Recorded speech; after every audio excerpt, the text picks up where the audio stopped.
ज्यादा 6 महीने हो गए ने मैनू गुर्दियां दा मसला है। खामद मेरा फौत हो गया तो मैनू बच्चे पुछदे नहीं। सर्विस अस्पताल में लैन पवाई सी। सेहत कार्ड ते मैं ना गुर्दे वाश करांदी नहीं है। सर्विस अस्पताल कार्ड बंद हो गया तो मैनू बड़ी तंगी हो गई। इन्हें पुत्र ने तो एक धी है तो पुत्र पुछदे ही नहीं। उन्हें फोन करके नहीं पूछा मां एडी बीमार है।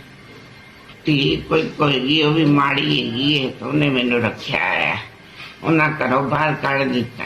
गुर्दे वाश कराना आई सा मेरी लैन खराब हो गई, इन्फेक्शन हो गया ते हुण जिहड़ा मैनू इन्हां ने लैन पवाई गुर्दे भी वाश होए ने, तबीयत ठीक है। दवाइयां भी लगियां, गुर्दे भी वाश हो गए ने। ते मेरी किराए ते रहिंदी है तो असीं अफोर्ड नहीं कर सकते। ने 18,000 बिल बनाया, मैं कित्थों देना है।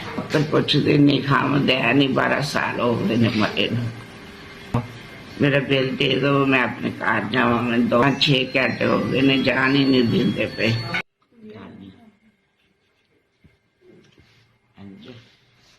10 15 16 17 2 518 एस भी तुहाडे दारे का बहुत शुक्रिया। जेड़ा 18,000 रुपया दिता है, तुहाडी बड़ी बड़ी मेहरबानी। मैं तो वेख्या नहीं, मेरा अल्लाह लाया है, मेरा अल्लाह ने फरिश्ता बनाया है।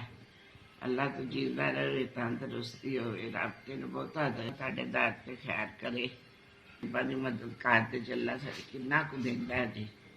मैनूं दवाइयां भी लगियां ने, गुर्दे वाश होए ने, लैन भी पई है ते मेरी तबीयत बहुत खराब सी।